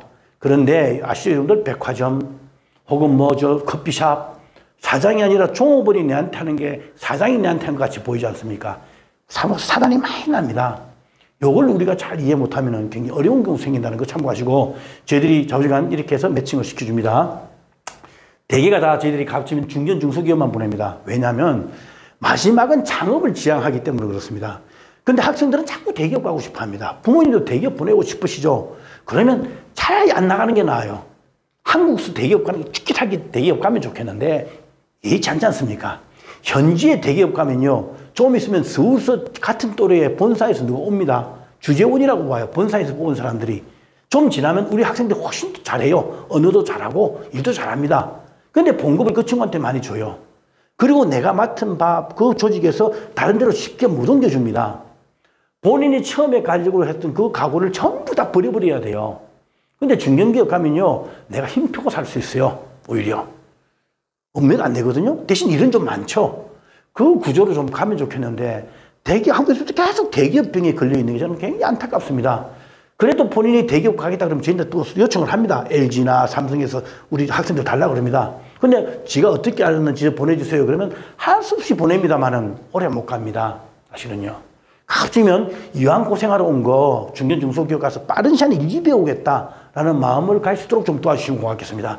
보십시오. 섬유봉제, 경공업 이게 30년, 40년 전에 대한민국이 발전해 갈 때 딱 있던 그 모습의 산업들이다라고 보시면 특별히 틀리는 것 없이 맞을 겁니다. 자, 업무는 아까 말했죠. 그 회사의 허리와 미래를 책임질 수 있는 그런 일자리, 생산관리, 품질관리, 기획, 재무마켓 핵심이거든요. 이걸 한 2, 3년 사이에 쫙 배운다. 상상 한번 해보십시오. 얼마나 좋겠습니까? 그죠? 자, 그걸 생각해서 제가 동영상 한 2개를 준비했는데 한번 보시면 요 속에 그 일하고 있는 모습들, 한 3, 4년 전에 KBS 찍은 건데요. 그 일하고 있는 모습 생생하게 보이는 현장의 모습이니까 한번 도움이 될 거라고 보십니다. 자, 좀 약간 몇 년 지났습니다만은 아직도 여전히 유해서 한번 보여드리고, 자, 이렇게 크다 보니까 저희들이 그 인도네시아 간 친구 하나는 27살 나가지고 여학생인데 저 지방의 경상대학교에서 포항 처녀입니다. 근데 학점, 토익 그렇게 썩 훌륭하지는 않았습니다만은 한국에서 제가 보기에는 이 점수면 대기업 갈 때는 열심히 하면 되겠지만 좀 사실은 쉽지 않은 스펙인데 잘 들어와서 1년 만에 이 공장, 2,000명 공장을 전체 책임지는 공장장 역할을 합니다. 지금도 만나면 의젓해요. 빠른 시간에 성장하는 모습 대단히 놀랍습니다. 해냅니다. 자, 이 친구는 저 호수대학이라는 곳에서 베트남 국제통상 공부를 했는데 좀 영어를 좀 잘하고 성적도 좋았습니다. 근데 친구가 참 싹싹하고 누구한테 부침성이 있었습니다. 그러다 보니까 지금 본인이 처음에는 이 단체급식 하는 회사 들어가서 하루에 16,000개 이 직원들이 와서 밥 먹는 시간이거든요. 하루에 16,000개씩을 직원들 50명 데리고 밥을 먹이는 밥 공장을 운영합니다.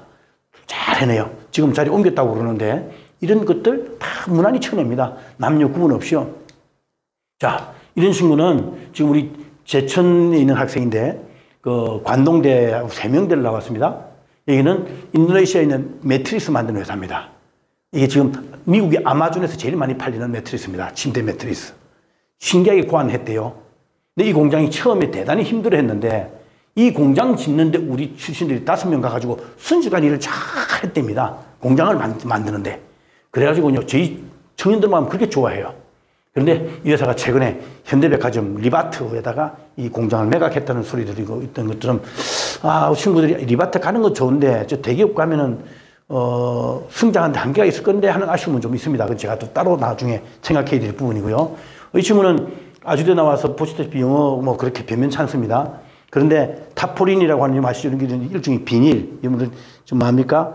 저 깔판 쓰는 거 혹은 김장 담글 때 이렇게 깔판하는 그런 거 만들어서 전 세계 미국 그 스토어 같은 데 납품하는 회사인데 벌써 한 8년 됐습니다. 꾸준히 해요. 지금 사장급 대우를 받아요. 1년에 5번, 6번씩 같이 출장도 다니면서 중간에 일본하고 거래가 많다 보니 혼자서 베트남 공부했는데 일본어 못하겠어. 그래서 혼자서 6개월 만에 일본어도 뚝딱뚝딱 다 배웠답니다. 굉장히 좋은 체력을 키우는 그런 모습들을 보게 됩니다.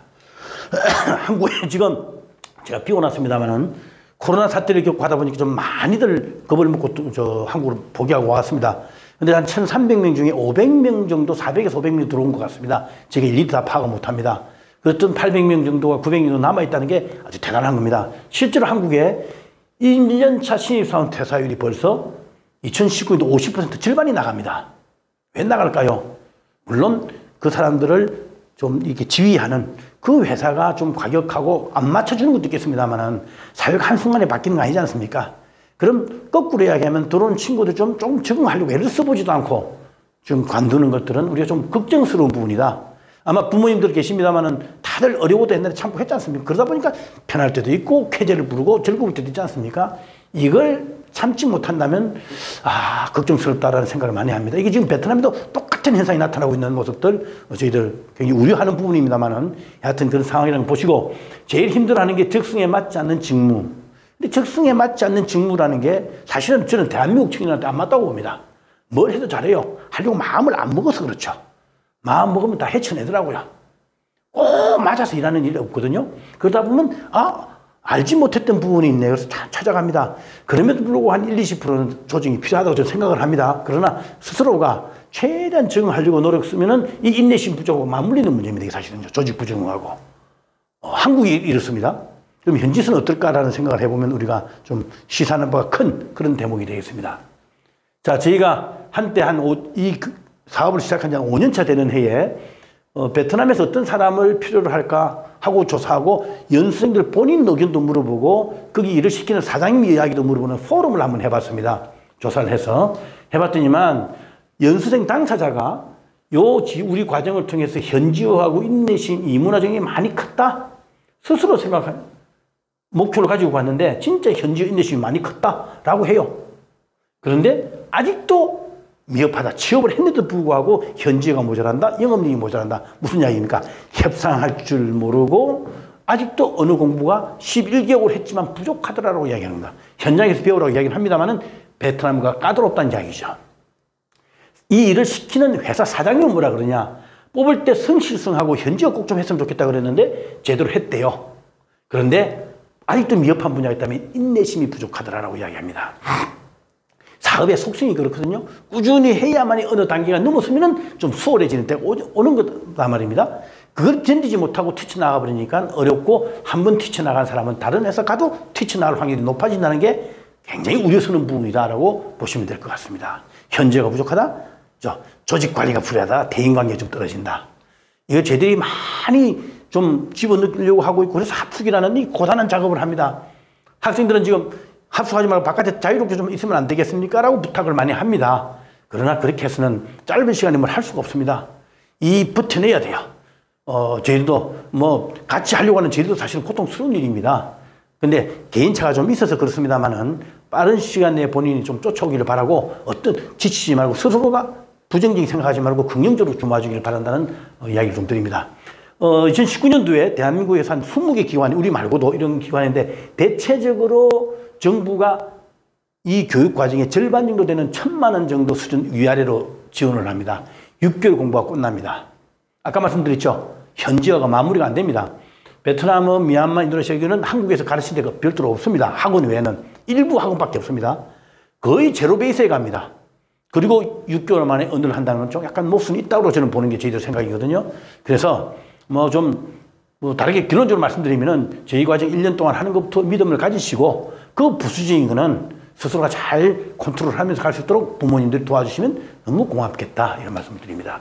저희 조직은 이제 뒤늦게 말씀드린데 사단법인입니다. 제가 돈을 버는 회사는 아닙니다.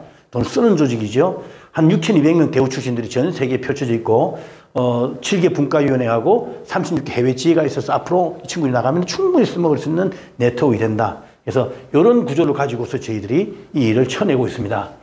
그리고 저희들이 고용노동부라든가 산업인력공단, 그 다음에 해외 대사관, 그 다음에 해외 네트워크 지회 같은 것들을 통해서 저희들이 뿌려나가고 있는데 나라마다 다 이렇게 원장님, 부원장, 팀장이 다 있어서 요 구조 통해서 저희들한테 현지에 있는 원장님들은 현지에서 비즈니스 하시는 분들이라 현지 인맥도 다양하게 가지고 계신 분들이 이 기관을 맡아서 봉사활동을 해주고 있다는 거 참고로 말씀을 드리겠습니다. 자, 몇 가지 좀 더 발전하는 저희들이 노력을 하는 게 있습니다. 하나가 있다면은 연생과 가족들뿐만이 아니라 저희 직원들, 저를 포함해서 직원들도 중요한데 여기에 멘토라는 제도를 집어넣습니다. 멘토는 일종의 스승 개념입니다.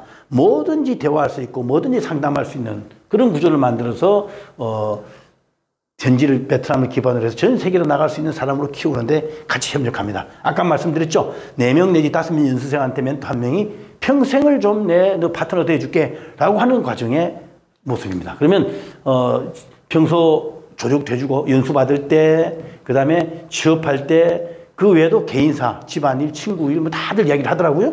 그 다음에 연수생과 가족, 멘토의 이 협력 관계가 굉장히 중요하다. 이거 꼭 명심 부탁을 드리겠습니다. 연수 받는 기간 동안에 한국에서 이렇게 미리 다 인연을 맺고 나가고 있는 모습이고요. 이 멘토들 중에는 자기 사업차 혹은 의도적으로 현지에 나가서 애들 격려해주고 밥도 사주고 그런 경우도 있습니다. 사실은 여기 나오지 않습니다만은 아마 2달 한국에 있는 동안에 이 멘토들이 자녀들을 불러서 맛있는 것도 사주는 경우들이 한 2-3번씩 있을 겁니다. 사실은 굉장히 고마운 일입니다. 아무 대가 없이 뭐 한 2-3명 앉아서 밥 먹으면 20-30만 원 훅 나오더라고요. 아무 아낌없이 밥 사줍니다. 꼭 그때도 먹고 들어왔다 그러면 고맙다고 인사할 수 있도록 좀 키워주시면 고맙겠습니다. 자, 그 외에 저희들이 창업을 위해서 저희들은 재정적으로 좀 취약해서 롯데벤처스라고 하는 롯데그룹의 그 벤처 청년들을 지원하는 조직하고 저희들이 인연을 맺어서 앞으로 계속 키워주겠다. 이걸 지난 3월 달에 제가 직접 MOU를 맺어서 진행하고 있고요. 한 2년 전에는 베트남 하노이에서 전 세계 동문, 그러니까 4개국가에 나가 있는 그때 한 1,100명 정도 중에 한 300명 정도 들어와서 2박 3일 동안 이렇게 행사를 하고 세미나도 하고 총동문회를 만들었습니다. 그리고 이런 활동도 하고요. 야, 이게 앞으로 1,300명이 2,000명, 3,000명까지 늘어가게 되면 굉장히 파워풀한 조직이 될 건데 아마 학생들한테는 부모님들한테도 든든한 앞으로 미래 자산이 될 거다라고 보시면 고맙겠다 말씀을 드립니다. 자, 마지막으로 그 부탁드리는 이야기인데 이게 좀 시간이 좀 걸립니다만 그래서 꼭 좀 짧게 말씀을 드리겠습니다. 소문들이 좀 많은 편입니다. 바깥에. 그 애로점을 제가 몇 가지 좀 드리겠습니다. 첫째는 아까 말씀드렸죠. 먹는 거, 환경, 숙식 전부 다가 개인차가 좀 크다는 거. 그러다 보니까 좀 자녀를 귀하게 키우셨던 분은 학생들은 돌아와서 힘듭니다라고 그럴 겁니다. 좀 어렵게 살아오셨던 분들은 좋다고 그럴 겁니다. 근데 그걸 서로 볼 수 있는 게 아니니까요. 그에 맞춰서 전체적인 그 수준에 맞춰서 한번 적응해봐라. 코로나나 팬데믹 혹은 사고나 부상당했을 때 그 처치 문제는 그 나라 의료 수준이 좀 떨어지는 현실입니다. 그래서 그게 어느 단계를 넘어서 도저히 안 되겠다 싶을 때는 비행기로 다시 한국으로 불러 들어와서 저희 아주대학병원이 또 저희하고 관계가 있으니까 다 여태까지 10년 동안 별 무리 없이 1년에 한두 명 나오는 정도 수준이었습니다. 다 조치해 갔습니다. 연수 공부에 집중할 수 있도록 공부가 이 집중이 분산되지 않도록 꼭 좀 잘 케어 부탁드리겠습니다.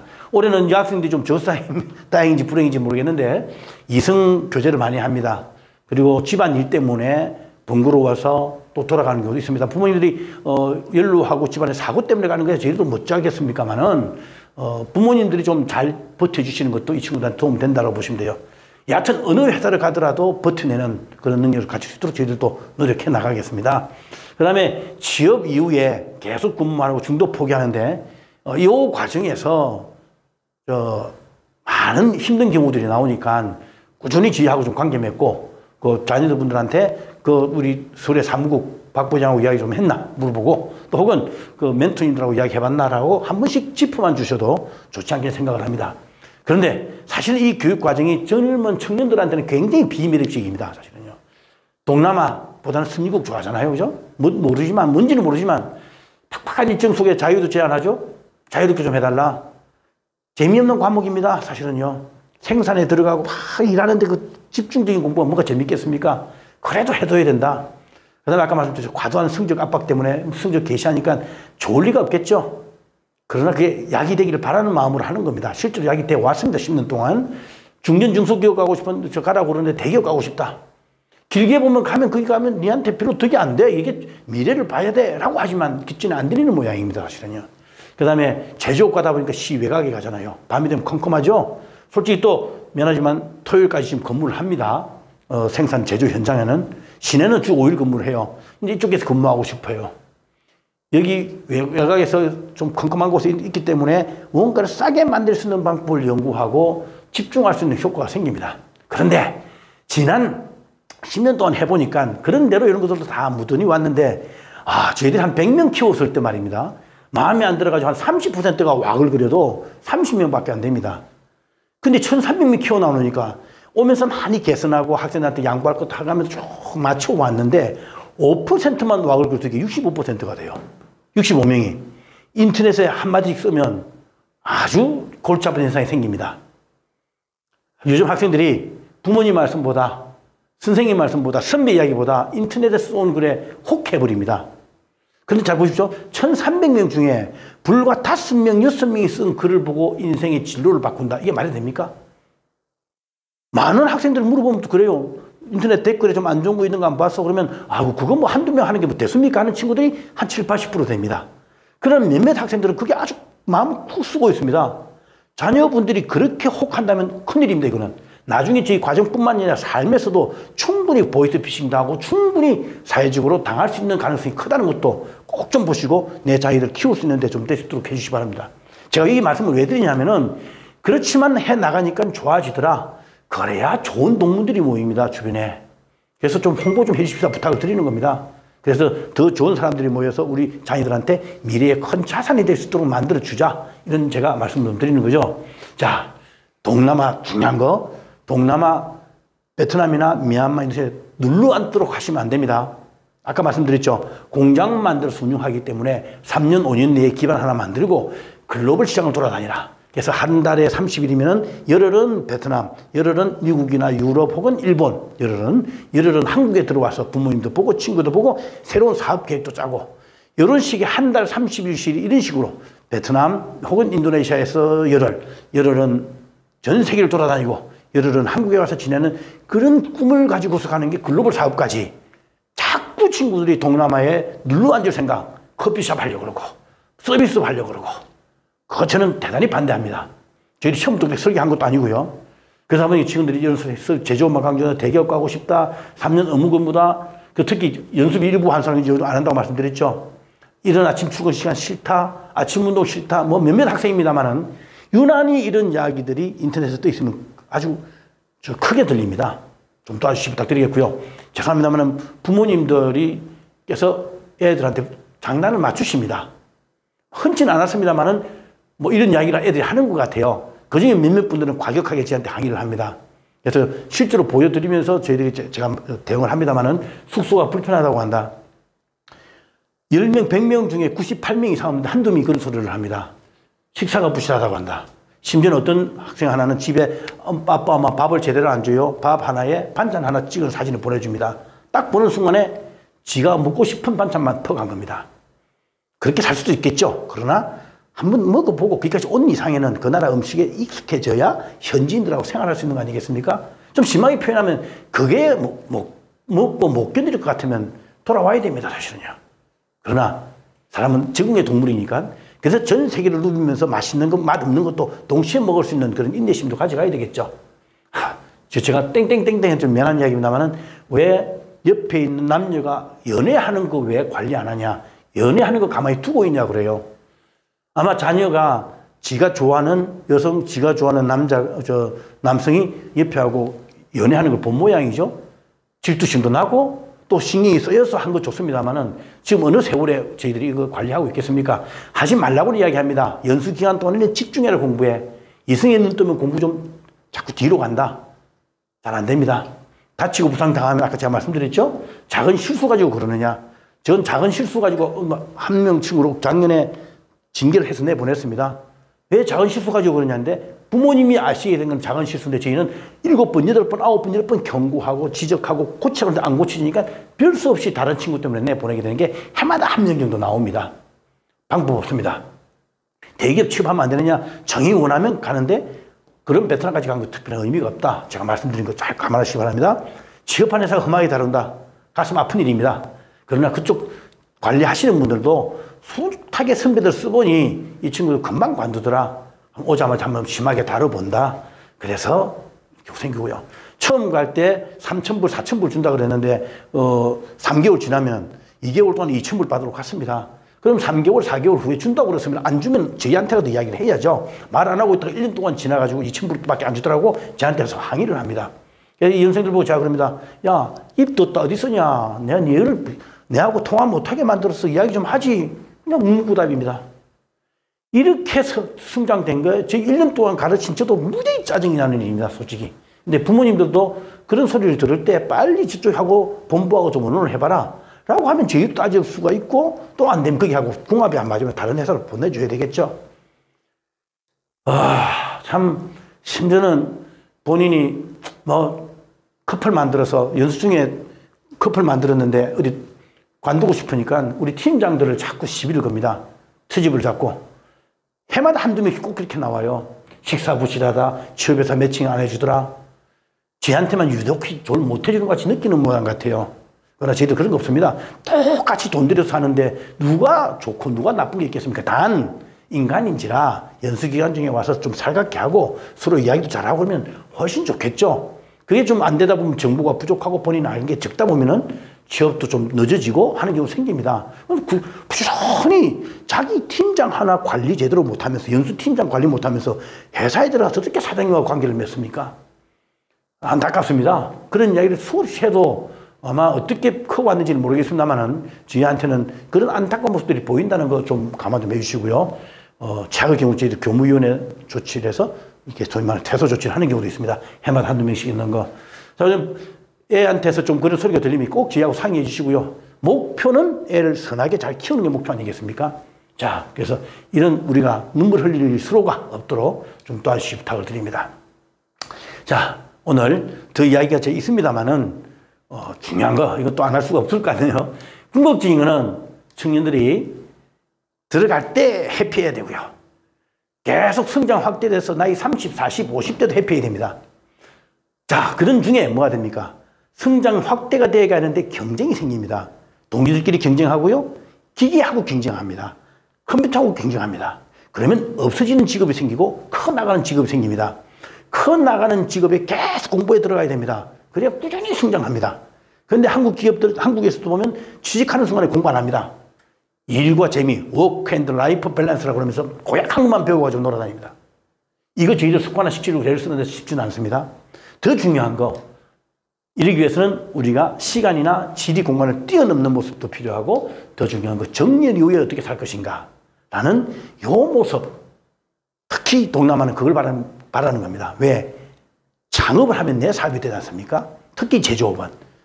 제조업 물건만 좋으면 평생 갈 수 있는 기반이 되기 때문에 요 말씀을 좀 드리는 겁니다. 자, 그래서 그러기 위해서는 창업까지 본인이 연결되는 구조로 가야 된다. 이렇게 보는 겁니다. 자, 그러면 이 그림 한번 제가 보여드리겠습니다.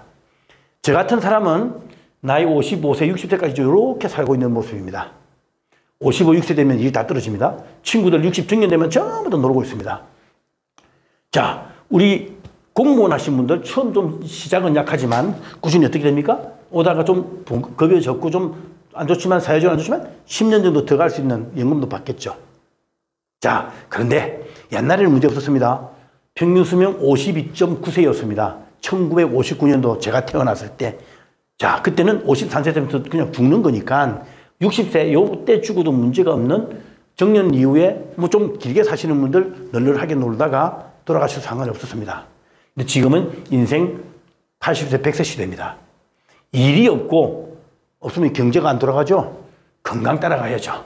그래서 아까 제가 건강 아침 운동하는 게 아주 기반이 됩니다. 그 다음에 베풀 수 있는 보람이 있어야 됩니다.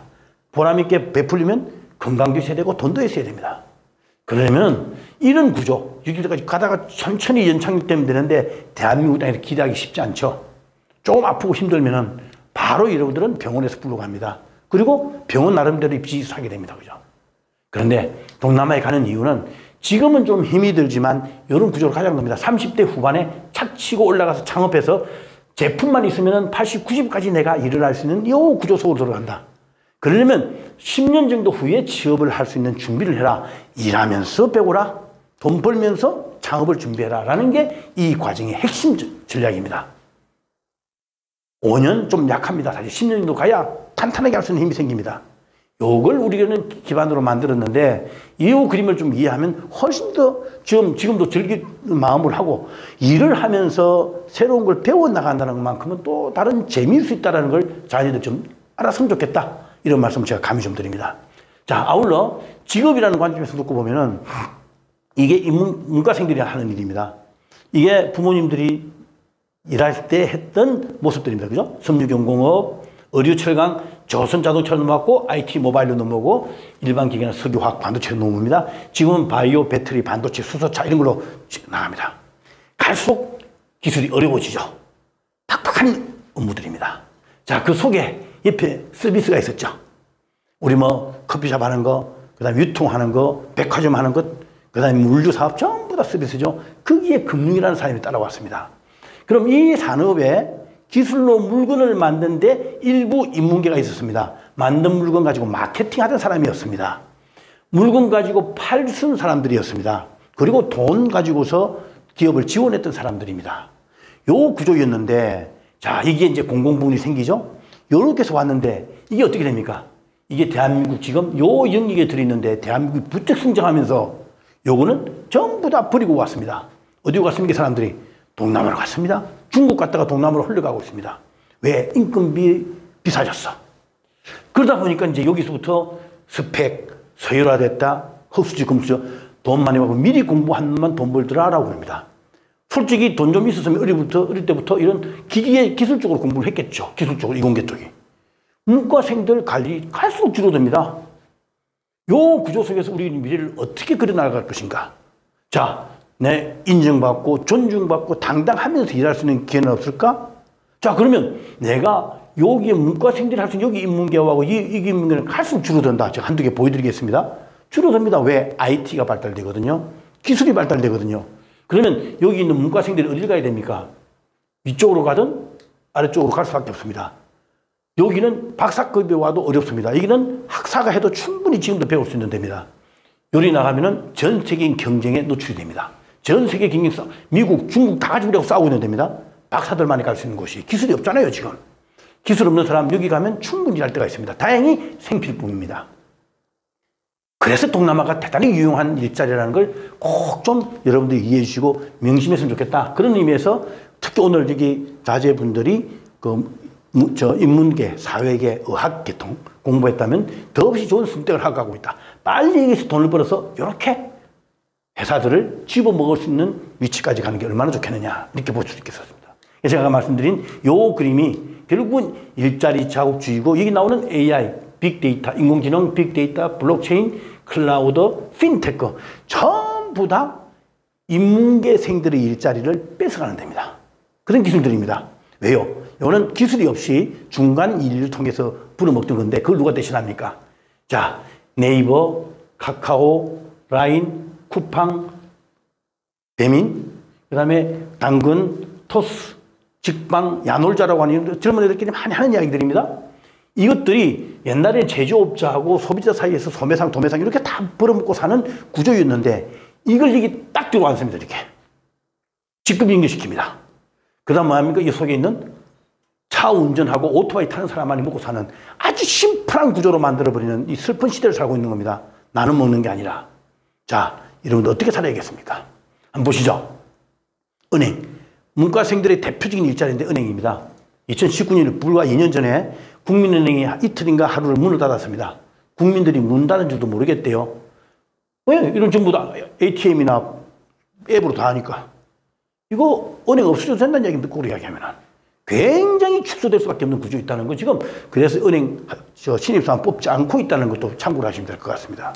자, 그래서 지난 5년 동안에 인문계열 5% 취업률 줄었습니다. 불과 5년 사이에 급격하게 지금 줄어들고 있습니다. 사회계열 4% 줄었죠. 그럼 교육계를 그나마 유지하고 있습니다. 자, 공학이 왜 줄었느냐? 일자인데 이 공학은 금속공학이 기계공학을 못 가고 기계공학이 반도체를 못 갑니다. 이 전공끼리 굉장히 호환성이 줄어들어요. 그래서 이것도 좀 구조조정이 대단히 필요한 데입니다. 지금 이런 구조로 간다는 이야기는 요 인문, 사회, 교육계는 진짜 정신 차려야 됩니다. 일자리. 정신 차려야 된다 저는 단호하게 말씀을 드립니다. 자, 마무리하겠습니다. 오늘 이야기. 제가 꼭 그런 이야기를 합니다. 저희 직원들끼리 그런 소리를 합니다. 우리는 고객이 누구냐? 고객이. 아니, 그 이전에 대학한테 물어봅니다. 대학 교수님들한테 총장님한테 물어봅니다. 대학의 고객이 누굽니까? 그러면 학생이 고객이래요. 저희도 학생 고객 아닙니다. 저희 고객, 학교의 고객은 누굽니까? 사회입니다. 기업입니다. 마지막 학교 기관에서 배워서 써먹지 못하는 지식은 의미 없다고 저는 봅니다. 그런 사람 못 만들었으면 환불 청구해야 됩니다. 저는요. 저희도 1년 동안 가르쳤는데 가서 제대로 취업 못해서 제대로 못하면 저희 환불해야 됩니다. 사실은요. 고객이 누군지도 모르는데 그것도 모르고 학생한테 고객으로 맞춰서 학생들 비교나 맞출 것 같으면 이 과정 왜 하냐는 겁니다. 물론 지금의 애들 성향들이 있으니까 존중해 가면서 부드럽게 하고도 목표를 이루어야 되는 거 분명합니다. 그러나 더 중요한 거 서바이벌 할 수 있도록 만들어주는 거. 중요하다고 생각합니다.